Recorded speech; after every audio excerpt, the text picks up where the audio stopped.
Thank you, Presiding Officer. In moving the amendment to the motion, I would want to say, for all those who have served in the military, a military that has been at war for much of my lifetime, reintegrating into civilian life can be challenging. So, are we doing enough to ease this transition for those who have served and sacrificed so much on their behalf? I do believe that there is a much better recognition of the challenges military personnel face, and I do want to say that since the inception of this Parliament, the inception of devolution, there has been good progress made. So, has devolution worked for veterans? My view is it has. But that said, there is much more to be done. The transition from uniform duty to civilian status is not just a change of jobs. It's a change in virtually every aspect of life. Their careers, responsibilities, jobs, homes, communities, lifestyle, healthcare, training and much, much more. If service members have families, the transition will also mean big changes for spouses and children. Presiding Officer, there are many veterans' organisations that have been set up by veterans, for veterans and their families that have reported both the demands for support have increased during the COVID period and the ability to raise funds has decreased. That's why we added the amendment. Richard Lyle. As a previous councillor, would the member agree that sometimes councils are not doing enough for veterans as they leave and don't give them high enough on the housing waiting list? Alec Rowley. I think there's a mix. I mean, the Minister would say more than me, but we have discussed this. There is a mix across local authorities, but I do think progress is being made in near enough every local authority that I have talked to recently. But as I say, that's why we added the amendment today, to recognise the issue of COVID and to agree to work with such groups to help them get through. Specifically, we recognise the urgent need for both a Scottish Veterans Care Network and a Veterans Mental Health Plan, and welcome steps made towards their development. Mental illness is a common and can affect anyone, including serving and ex-members of armed forces and their families.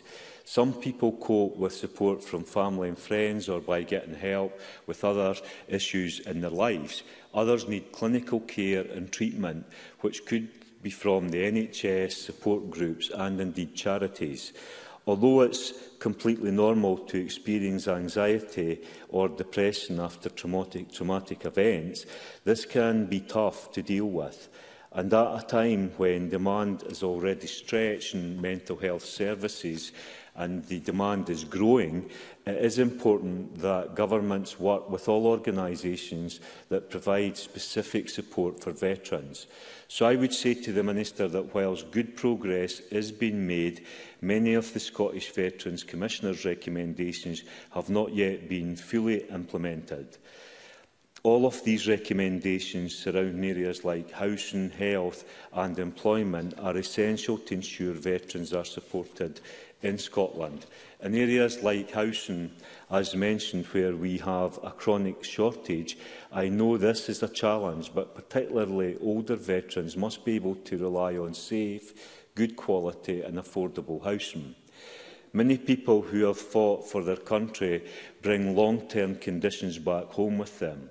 We need to make sure that we provide top-class economic and social support for vulnerable veterans who are suffering from PTSD and other debilitating conditions.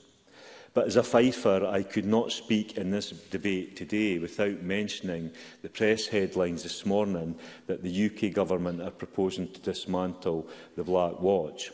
In the words of Rob Scott, Chairman of the Fife branch of the Black Watch Association, if the decision was taken to remove the Black Watch Battalion from within the Royal Regiment of Scotland, it would be a tragedy not just for history, but also accelerate a downward spiral for the military side of the Army in Scotland.